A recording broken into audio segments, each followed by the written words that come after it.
Okay. Listo. We are recording now? Yes. Okay, thank you. So, hello everyone. Thank you for being with us in this webinar, this regional webinar. This is the second session in our series, Diversity and Inclusion. For your information, you are muted and your video is turned off and is going to remain like this during this presentation. You will have the opportunity to type your questions in the chat. It will get to the host and co-host, and we will be able to answer your questions at the end. Also, please be aware that this session will be available in our YouTube channel. Now we are also live in Facebook, so the recording is going to be available there. Also, for your information, this week we are celebrating International Education Week. So this is only one of many events that we have planned for you. So please make sure that you check out our social media. We will share that information with you at the end, so you also know what other activities are available to you. So our topic of today's session is gender equity in U.S. higher education. This session has been organized by Education USA in Chiapas and Tabasco, Guadalajara, Esquina Franklin, and Pachuca. But this is available for everyone. We know, hopefully we have people from the region. So for those who don't know who we are, I'm just going to do a very short introduction about Education USA. We are a global network of advising centers from the U.S. State Department. Globally, there are more than 430 advising centers. We are present in more than 175 countries and territories. And we are your official source on U.S. higher education. We work with higher education institutions, with students, governments, and NGOs.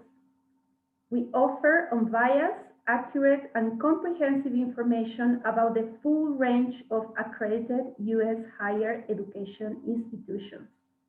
And we do this through information sessions, group sessions, and one-on-one sessions. We also offer workshops, webinars, such as this one, and in your advising center, you will be able to find resources and guides for U.S. study. You also can find our webpage, educationusa.state.gov, where you can also find information about your advising center.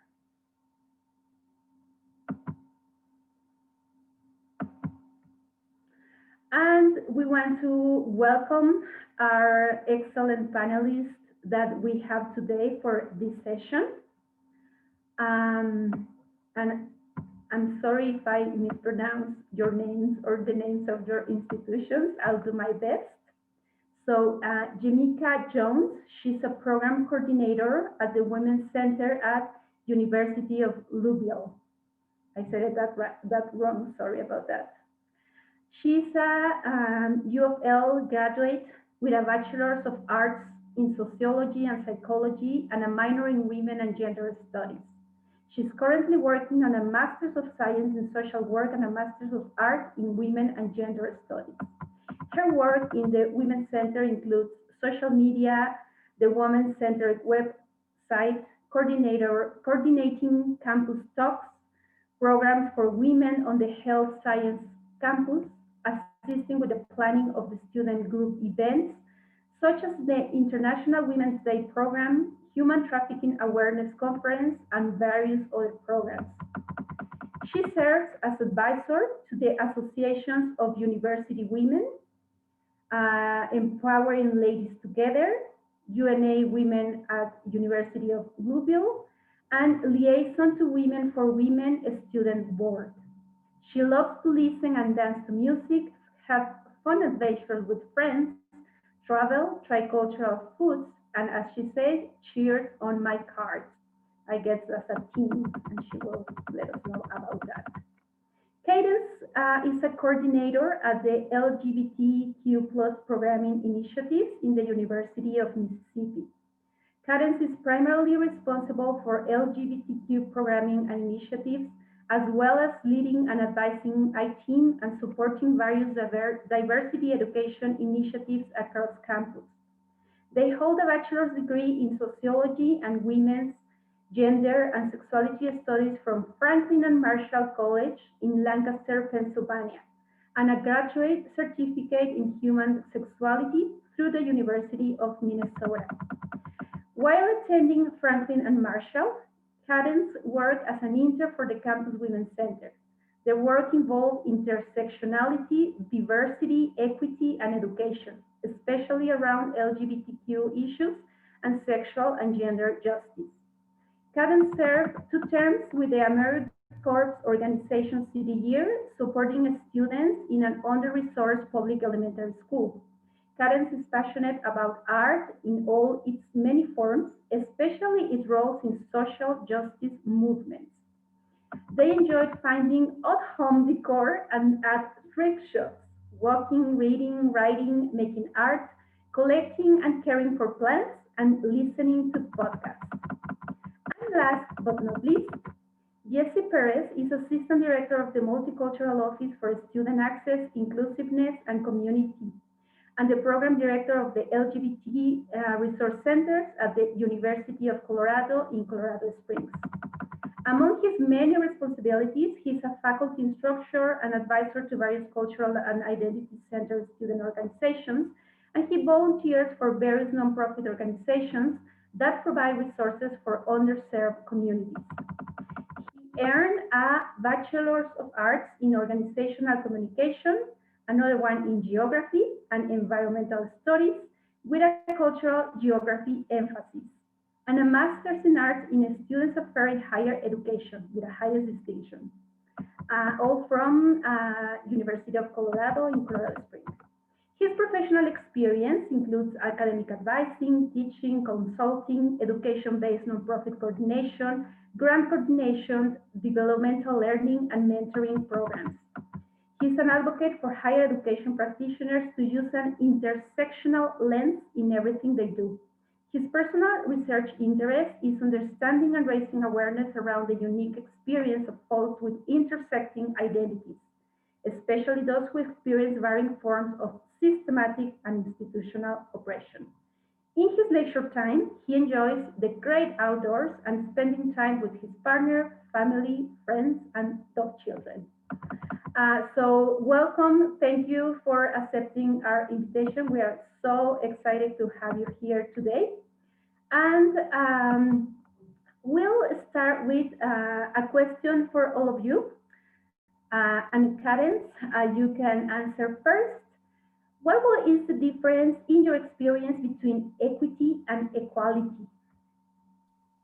Sure, absolutely. I can jump in. And actually, I'm a visual person, so I like images. So while I explain, I'm actually going to drop an image in the chat because I think that is helpful for us when we start to think about it. So feel free to pull that up. But really, we kind of explain equality is when everyone gets exactly the same thing, right? And I think, I taught elementary school for a little while, and I think kids are very obsessed with things being fair. And when they say fair, they mean everything has to be exactly the same, right? So I get one piece of paper, you get one piece of paper, anything like that. So that is something, right, that's not wrong exactly, but equity is really about making sure that everyone gets exactly what they need in order to be able to succeed, right? And that can look different depending on who you are. And just because it's different, it doesn't mean it's better or it's more, it's just what that particular person needs to succeed. So if you pulled up the little image I just dropped in the chat, it gives you an example with the bicycles, right? The people are different, they're different heights and they're different sizes. and they have different needs. So when they all got the exact same bicycle, right, they couldn't all compete in the bicycle ride. Whereas when they all get the kind of bicycle they need, even if that bicycle looks different, that is equity, right? That is when everyone actually gets what they need to succeed. And we all find, regardless of our identities, that when we get support or anything that's specific to us, then we really can do much better than if we're just forced to do everything exactly the same as everybody else. Thank you. That was great. Jesse, what about your view? Thank you. I think I would echo much of what was said. Absolutely. What I would add is, to me, as we navigate equity and equality, just considering our many social cultural identities that we hold, and for many of us, based on the identities that we hold, the reality is that we navigate spaces differently. We have access to different resources, especially in the United States, where we have a long history of you know, navigating inequality and progress and so on.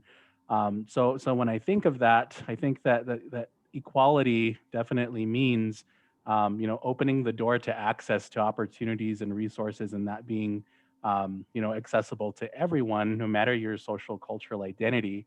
But equity is really forming that place or forming that environment for people to be able to participate to the fullest of their ability.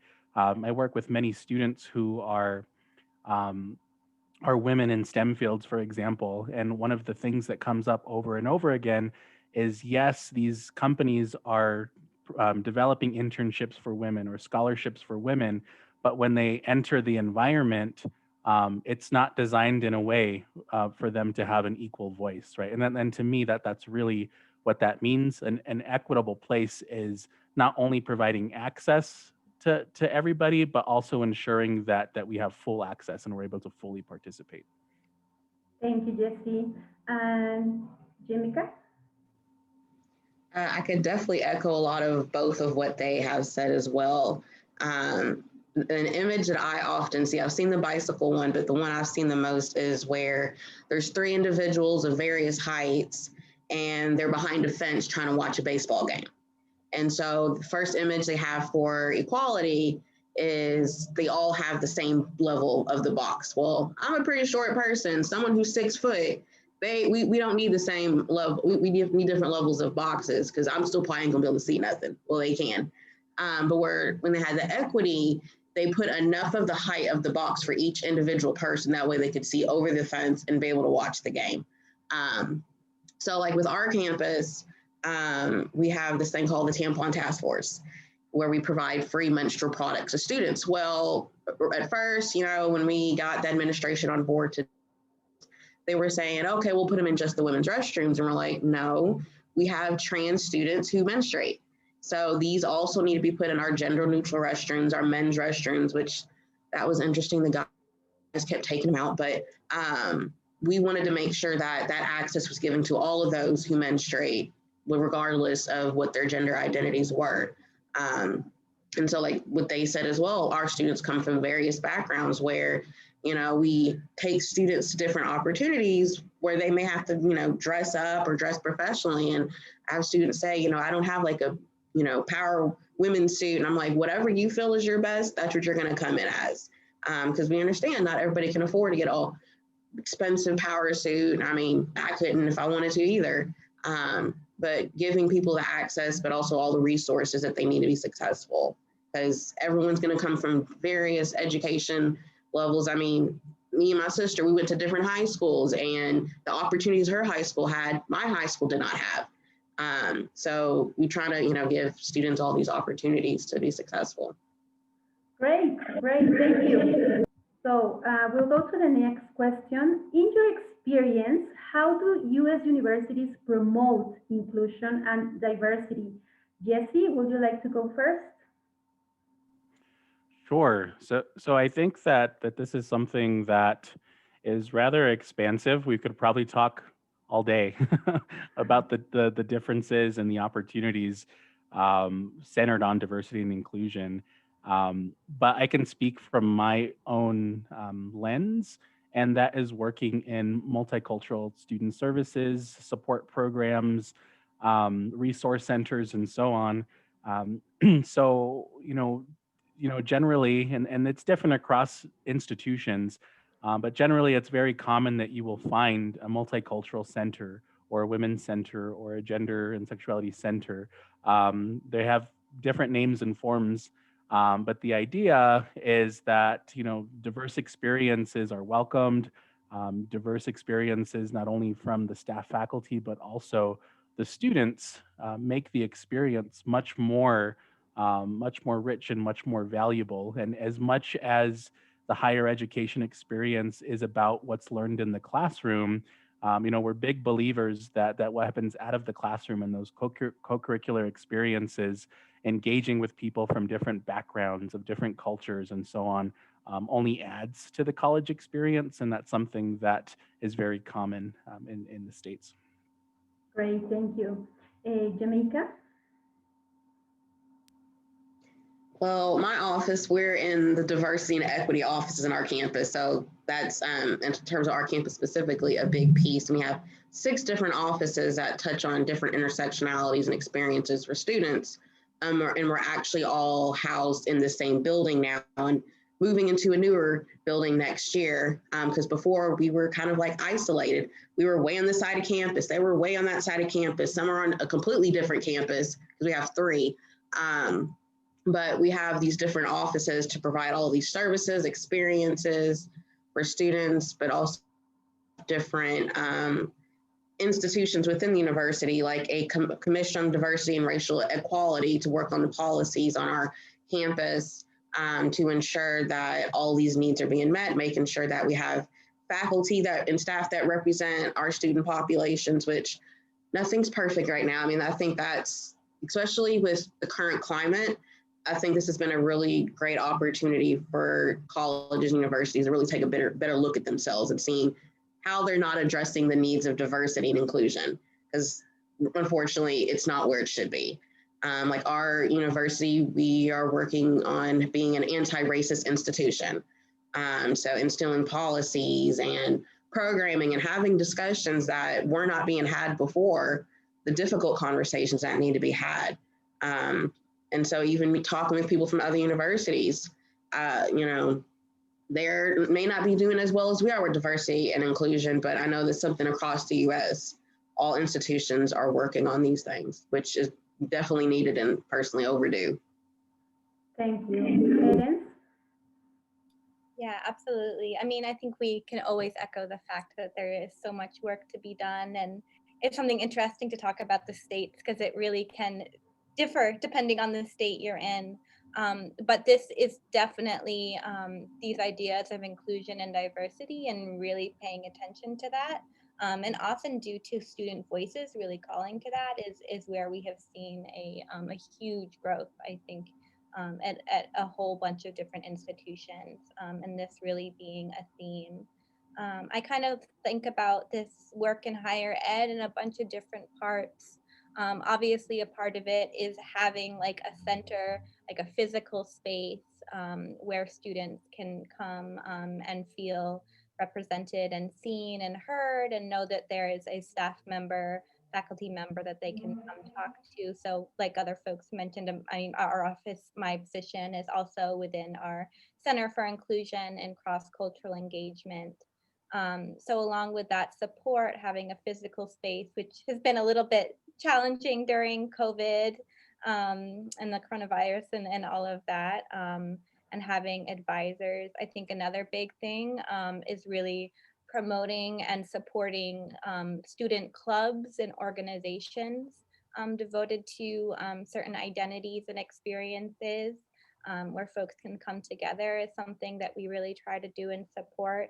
And then another piece of that is having events, right? Bringing speakers on campus where students can go and say, this person has an identity that's like mine, and I get to go hear them speak. So I think of like all those different pieces that building that sense of belonging. And a push that we also have as well on our campus, and I know on a lot of other campuses, is making sure that inclusion and diversity and really being intentional and talking about that is not just happening, you know, within our centers. How can we make sure that this is a part of academics, right? Especially, you know, things like STEM fields where it just may not come up as often, even though we know it's such a huge part of kind of every discipline you can think of. So I think about it in a whole bunch of those different pieces. Thank you. So we'll go to the next question. In which ways U.S. universities offer opportunities for all students to support their academic and personal success? And we'll start with Jamika. So, speaking to my university specifically, there are so many opportunities, which I could probably spend all day talking about. We have a student center for success. We have tutoring center, whether you need tutoring in math or just general tutoring for any of your classes. We have a career center. So if you're trying to figure out, you know, after graduation, what could I potentially have as a career? They'll work with you on how to, you know, write a cover letter, resume, interviewing skills. We have a writing center. I mean, people even go there to write their vows. It's interesting. Yeah, wealth of resources with that. We have student involvement office who does a lot of leadership. And then like my office specifically. So the biggest ways that we support students is through our student organizations. We have 5 under our office and I advise 3 of them. And so they have put on various programs like a human trafficking conference, leadership conferences on women in politics and other issues. But we also expand that because, of course, there's a lot you're going to learn in the classroom, but we want students to have experience outside the classroom as well. So we'll send students to conferences, in-state, out-of-state, invite speakers to come speak with them. We have mentoring for those students as well. We even go on global trips to be able to expand that perspective, looking at women's issues globally. I mean, again, I can go on all day about the opportunities that I wish I had when I was an undergrad at UofL. I always tell students, whenever you are on campus, get involved in at least one organization. That is probably my biggest regret from undergrad.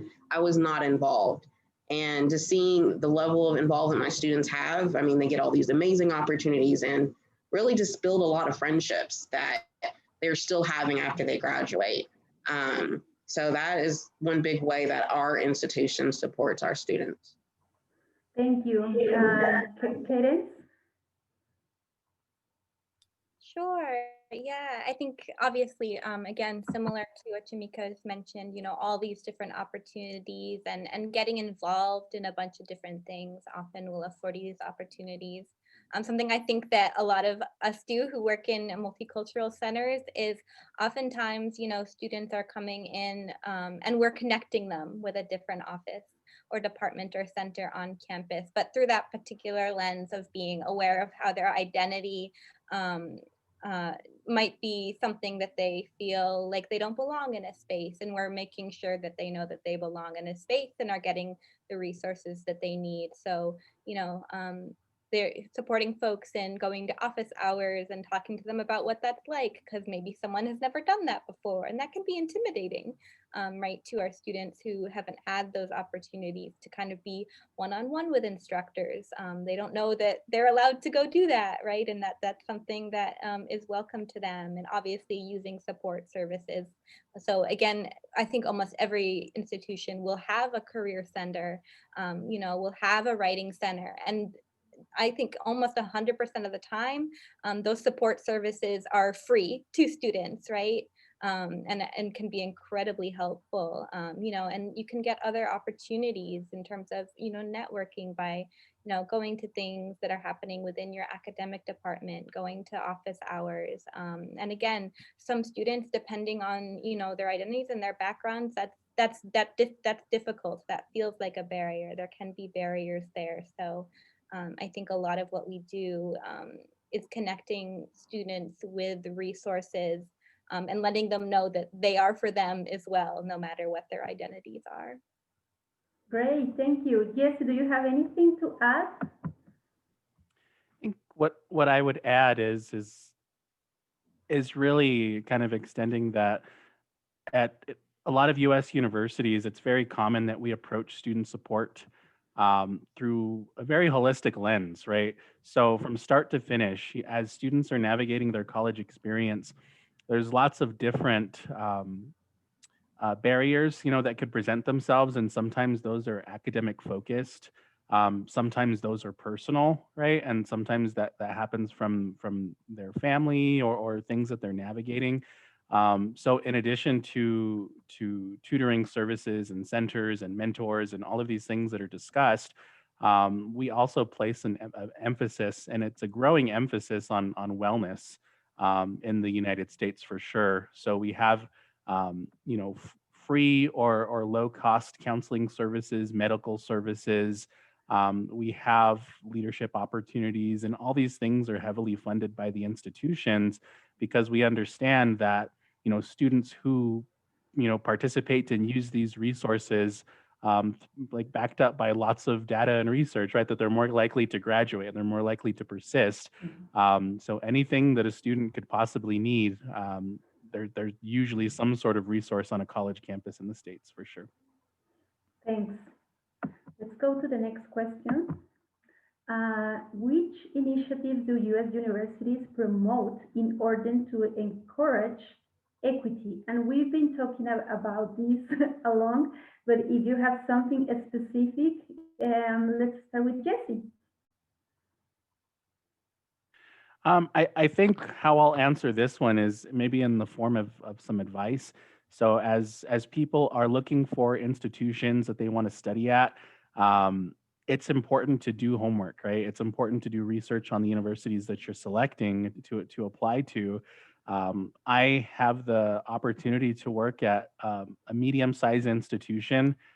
So on our campus, we only have around 13,000 students. So it's a fairly small campus. So because of that, we have very, very small classrooms. We have, a good kind of student to faculty ratio, staff to faculty ratio, and so on. So for some people, that them getting individualized attention from their faculty and staff people is important to them, but to other students, it may not be as important. So I think we have to really consider those pieces there. Another thing that I would say is, especially now with everything going on related to race and even LGBTQ plus issues and gender topics and so on, colleges are having to be more front and center and transparent more than ever before on what they're doing for diversity. And all of that should be seen on websites and their social media and so on. So we put it all out there, and most of this information is out there public for people to see. So I know that colleges, like in the States, they do a good job with their advertising of only showing the most attractive things about their campus, right? And for Colorado, it's the skiing mostly for international students. They want to come to Colorado to experience the environment and the beautiful scenery and to go skiing in addition to their studies, right? But in addition to that, if what you're seeking is to be in an inclusive space and being a space where you can be accepted, those are things that you have to do some additional homework to figure out if that's what that specific university is offering to you. Thank you, Jesse. I think you just touched a very important topic that the students need to do their research. They need to find the perfect fit for them. And that's how Education USA advisors can help you find that fit for you. Thank you. Thank you very much. Cadence, you want to continue? Absolutely. Do your homework. I know it's overwhelming. It can be. I remember looking for colleges, and I wasn't looking to go abroad even, and that was really difficult, right? So definitely, and think about what's important to you. And again, the majority of what you want to study, most universities will probably have that academic track. So think about the other things you're looking for. As Jesse mentioned, size of the university can really be a big deal. I went to a tiny little college. It was 2,400 students, and I really loved that environment. But for some people, that might not be what you want. So really think about that as well. And again, with the United States being such a big country, it really can depend, you know, a lot of cases in what state you go as well, what you're gonna see and what the experience is gonna be like. So I think that is the biggest tip. And again, I'll echo that. I think these areas of making sure that our diverse students and our students who have identities that potentially have historically and systemically experienced marginalization, that information is out there in colleges and universities again, and that this has been student led in a lot of cases of students saying we want this and we need this. We see that information a lot more readily available, and you'll find it if you're looking for it. And if you don't find mention of it, and that's really important to you, then that's kind of a notice for you, right? That might not be the place for you if that's really something that you need and is important, right? Making sure the places you're looking at, you know, have these centers, at least have a web page about the issues that are important to you and the things that are important to you. Great tips. Thank you. Jenica? Definitely echoing a lot of what they both had said as well. Research, I mean, looking up different student organizations that they offer. I think we have like over 400 or 500. I can't remember the number. But even if there isn't a student organization that fits your experiences or needs, you can always create one. On our campus, always encourage that. But even though I tell my students not so much because I'm like another group to advise. But I mean, even the departments itself, reach out to them, ask, can you potentially be connected with a student who's currently in the program? And me personally, I would even ask if somebody is a little bit more closely aligned with my own identities, because I will say, when I started grad school, it was a little bit of a scary experience. There weren't as many people of color who were in my program, and my experiences and other people of color's experiences were pretty different. To where I don't know, proud a little bit that first day of orientation, just the overall overwhelming experience of privilege that I got from some of my fellow students. So definitely reach out to departments, ask if you can meet with professors, meet with other students currently in the program to kind of get a little bit more of a real feel of what that program would look like for you. I mean, even the surrounding area of the universities, and like we're an urban university, like we're in the city, so we have an expansive list of opportunities outside of our campus, beyond what you could be doing. I mean, our campus, I think, has like 25,000 students. So our lecture, I've had classes with over 300 people. So obviously that's the class that if you wake up in time to go to, you may not have as much of an opportunity to have those one-on-one interactions, but I definitely reached out to my professors, even in those classes, to make sure I understood everything that I needed to understand. And of course, when I needed those letter of recommendations, when I was applying for grad school. So yeah, look at people's websites, social media, all of the things that they had said as well, to really get and even if you want to have like a checklist of the things that you need wherever you go that will support you while you're there, whether it's the program or other services, and just go through and check off, does this university offer this? Yep, check it off. If it doesn't, that's something you have to think about, is something that you will need to have to make your determination of where you end up going. Yes, research, homework, people probably don't hear that word right now, but definitely be doing that. Great tips, thank you. Let's go to the next question. Which policies do U.S. universities promote to encourage empathy and inclusion of all identities? And we'll start with Jamika. So for our diversity units, a few years ago, we came up with this little catchphrase motto, however you'd want to say it, called "You Belong," because we want every student, regardless of their identity, to know that they belong at our university. So I think that's one big push. And of course, we have we have the Women's Center, we have our LGBT Center, Cultural Center, which has Black student initiatives, Latino, Hispanic initiatives, which I think they're expanding on those next year. Muhammad Ali Institute for Peace and Justice, because this is the hometown of Muhammad Ali, the famous boxer. And we have couple other offices. I always forget all of them. There's so many of us. But there's even offices that deal with diversity outside of our unit itself. So I know, we'll have different campaigns on campus, social media. We'll highlight different diversity initiatives through our various publications on campus.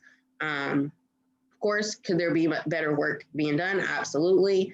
I think one of my critiques have been the images that are utilized for promoting.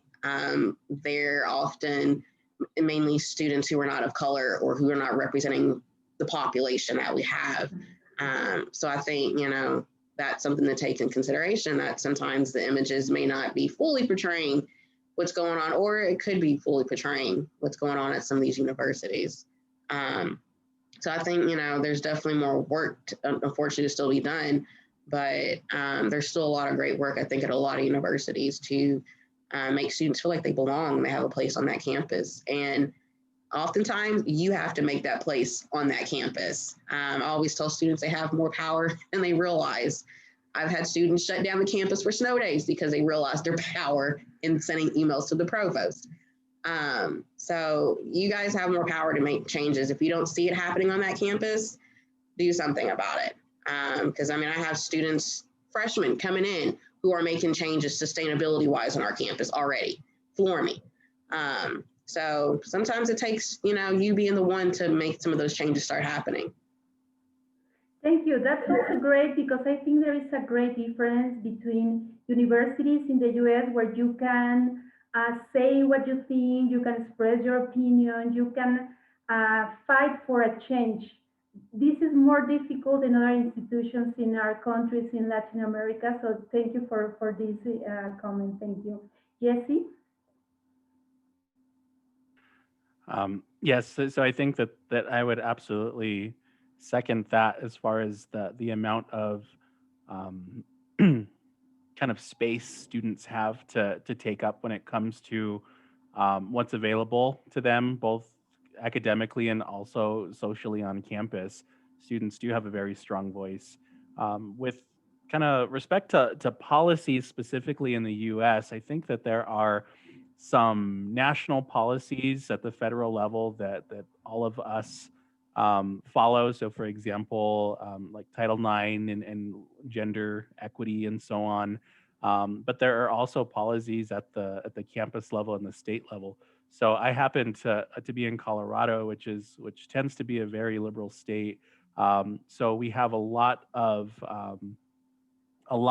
inclusive kind of focused policies. Typically, institutions, you have kind of the same list of protected classes. So race, class, gender, sexual orientation, gender identity, religion, age, and so on, ability, and there's so much more that what we call protected, right? Protected classes, and that just means that we take it very seriously that no one should be experiencing any levels of discrimination or mistreatment or harassment in connection to identities that you hold. People are free to be who they are and to express how they want to express. And higher education institutions typically will back that, and that will show up on campuses. But some campuses are better at others than having that actually appear in their own campus policies. Even if something is law or something is protected at kind of the national level, that doesn't always mean that individual institutions will express that. So that's coming back to the question of doing homework, right? Is if you're curious about something and if you're curious about if a college is a good fit for you, I would encourage you to reach out to one of a cultural center or international affairs office, because we are not recruiters. We will tell you what we think, and we will be honest with you and tell you whether or not we have what you're looking for sure. Thank you. Thank you very much. Cadence? Sure. It's funny. I was like, I lost my train of thought 3 times when y'all were talking, just because you were saying. I was like, yes, that's exactly right. But I'll echo that again. Students, I also always tell students that they are the ones that have the majority of the power in making things happen. And oftentimes they don't know that, but it is really very true. you have the most power at universities because universities see you as very valuable for different reasons. So I think, that's really important to remember, that if you do not see something happening that you need to be happening, you can make that happen. And the majority of time, centers like a women's center, like a, Black cultural center, like a diversity and inclusion center, those are the folks that potentially, because they're employed by the university, can't necessarily go along with you, but they can give you all the steps and strategies and say, this is how you can do this. Again, connecting you with resources and all of that, because 99.9% of the time they want what you want to happen. And that's really the case as well. And there are people there to support you, and really make sure that these things are happening. I'll echo Jesse again, and that things can be really dependent, again, on the area that you are looking to go in, depending on states and all of that a lot of the times. And if you go to a public versus a private university, meaning, right, public universities are universities that get funding from the state, so kind of have to really follow a lot more state policies and rules versus a private institution which doesn't get any funding from the state government, and that can be really different depending on what policies are, and they can really be more independent when it comes to making policies. So make sure to look into those differences as well, because that can really have a difference depending on policy. But no matter what, again, we can make change happen, and folks really listen to students on campuses for sure. Thank you. Thank you very much again. And before we move to questions from the audience, I would like to ask you if you have any final thoughts, any comments, anything you would like to add, before we go to the question session. So, Cadence, you want to start?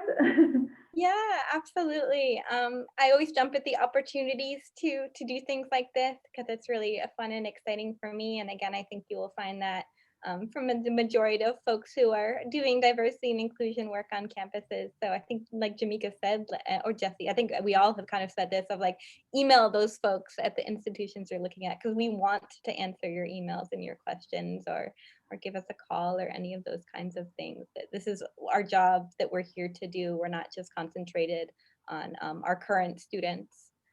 So really encourage everyone to do that, for sure. And do your research. There's two websites I wanted to mention specifically for our LGBTQIA+ students that can be really helpful. One is Campus Pride. They have a lot of resources, especially for prospective students, about particular universities. And then College Choice is another really good website that has specific resources for LGBTQIA+ students as well. So I think that's for sure. And we are here for you, and we want to answer your questions, and we're so excited always. I know I can speak for all of us to say that, because I haven't met anyone who does this work and isn't, to talk to different folks. That's great, thank you. If you can just share those websites in the chat, that would be great, so attendants can have access to that information. And Jamika? Yes, definitely reiterating the research piece.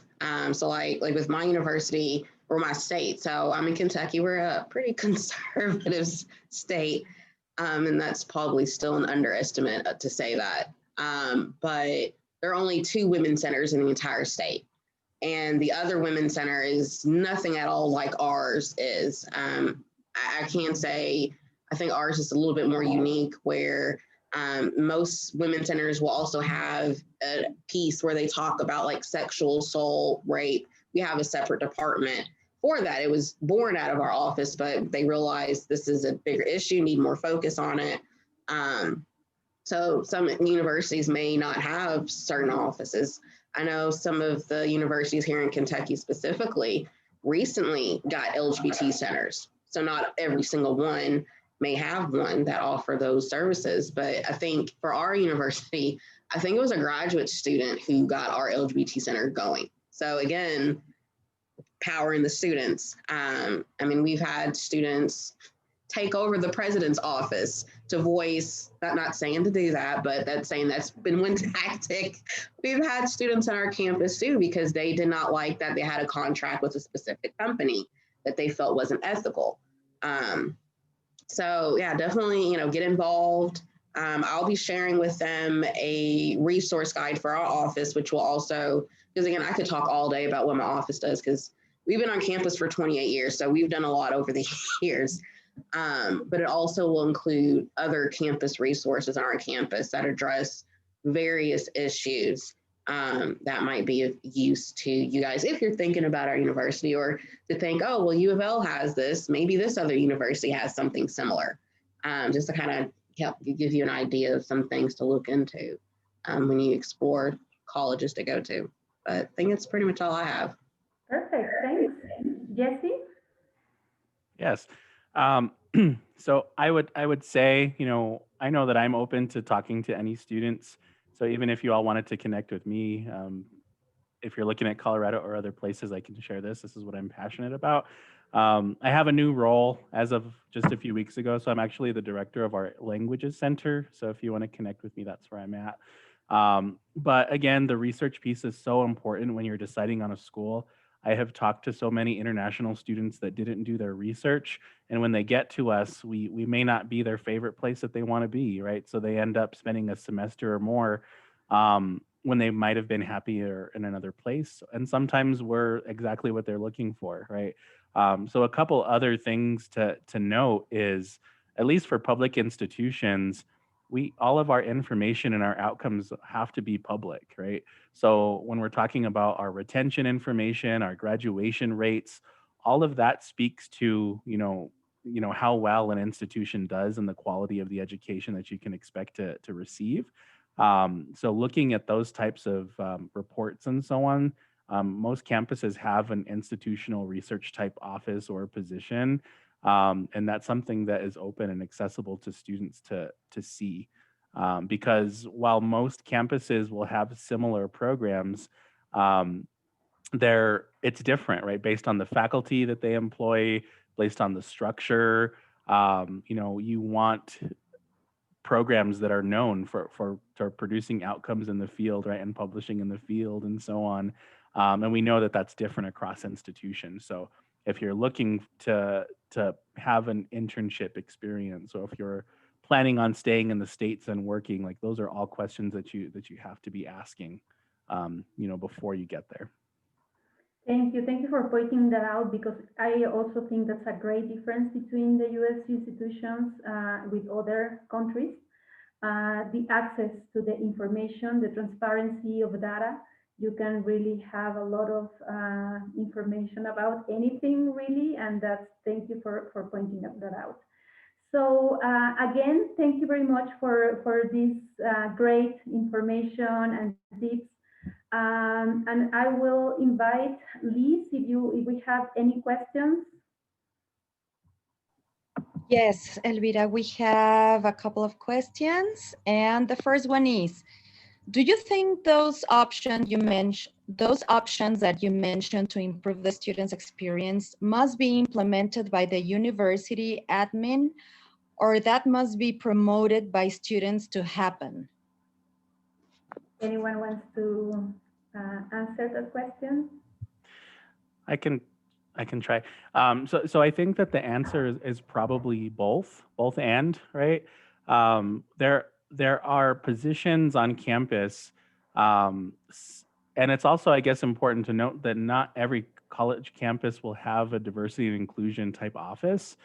Sometimes it's a sole position. Sometimes it's a women and ethnic studies academic program that takes the lead and so on.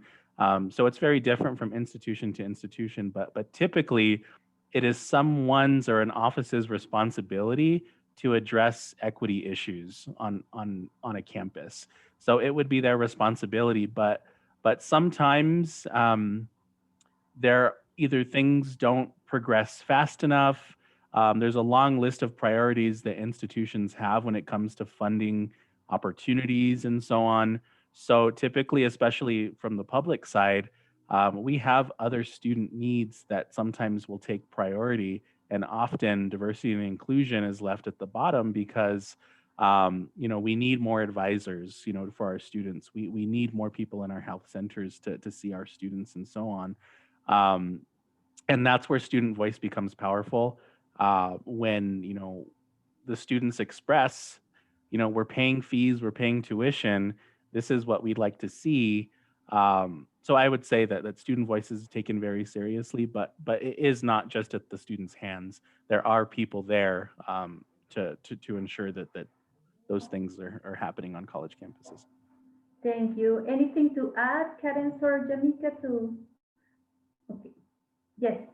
I'm definitely echoing all of that. And I know it annoys our students to death, but at the end of the year, our institutional effectiveness office sends out surveys asking about students' experience. Of course, do students complete it as much as they would like to? Unfortunately, no. But they look at the stuff that are put into these surveys to determine, students' wants, students' needs. And again, it goes back to using your all's power and voices. If we're not aware of it being an issue, nothing is going to be done about it, ultimately. And I mean, yeah, sometimes these changes are not going to be overnight. They may be 10 years. It took us 10 years to get a lactation policy implemented on our campus for nursing mothers. So, but a lot of times you just got to be a pain in their neck and keep bugging them. And I've been told, I hate to even say this, but media attention sometimes gets things moving a lot quicker than they would want it to be. But yeah, sometimes these changes don't happen quick enough. I mean, I know about my office, we definitely could use more staffing, more money in the budget. That's always the big thing. Where's the money going to come from? Who's going to oversee this? But not to have that deter in any way.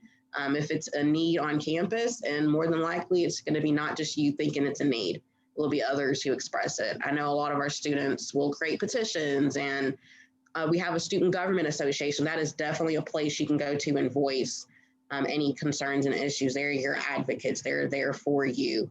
And so with everything going on with COVID, stress, mental health has been through the roof with students. And unfortunately, some of our faculty have not been as understanding. So they went to our student government and association, and they've actually been promoting anonymously comments from students. That way they're able to hear the voices of these students' issues and what they've been dealing with. And I know they've been working on addressing those. So sometimes things move slowly, but the more you pester them, the more things can get done, and make sure they do not forget about it either. Thank you. Liz, there is another question, right? Yes, there's another question, and it says, is it common that international students express their identity openly and respectfully in US universities? And can you give us any advice on the approach that we could follow to do that? I can jump in there. I mean, again, I don't think this is particular to international students. I think this is something that a lot of our students deal with, especially, it's a lot to do with age. A lot of folks are entering higher ed kind of around the same, young adult age range as well. And being comfortable in your identity has a lot to do with that, and entering new experiences. So definitely, obviously, some particulars for our international students to think about. But I think this is something, expressing identity is something kind of a lot of the folks that are college students are learning how to do at this time as well. So, thinking about my own personal journey, I didn't come out and get involved with our LGBTQ plus student org and our Women's Center until midway through my sophomore year, my second year at college. And I know some folks who, got involved, their last year of university. So I think it's a lot to do with who you are personally and how comfortable you feel. So I will say that you never have to feel like you have to do anything. And talk about anything. But if you want to do that, there will be opportunities to do that and to connect with folks in order to do that as well. So I think if that answers the question, right? You never have to feel like you have to talk about anything. That is up to you and your comfort level. Right, thank you. Anything to add, Jesse or Jenica?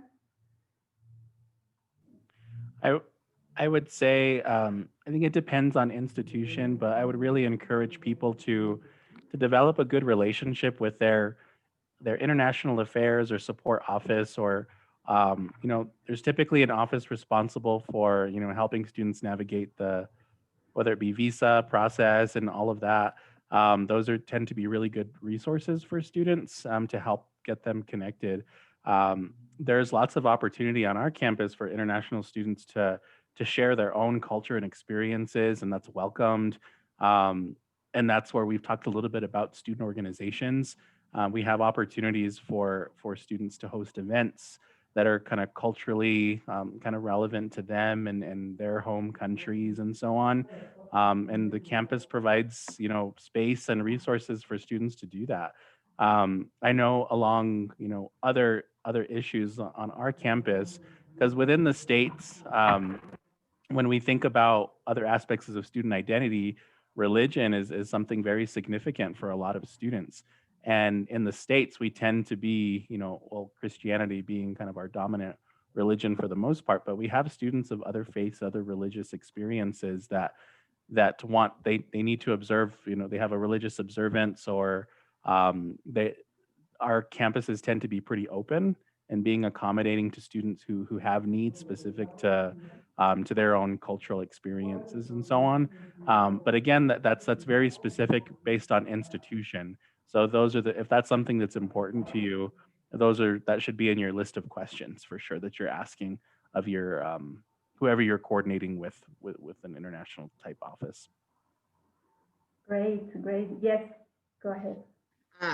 So yeah, we also have an international center as well. And I know they will have not so much now, but they would have different little social events where they provide lunch, and they would often partner with other departments on campus. So we've partnered with them as an opportunity not only for them to get to know the departments, but an opportunity for other students. Because I mean, free food, that is definitely probably one of the best perks about universities when we're in person. I mean, yeah, most students go for the free food, unfortunately, but that's just the reality.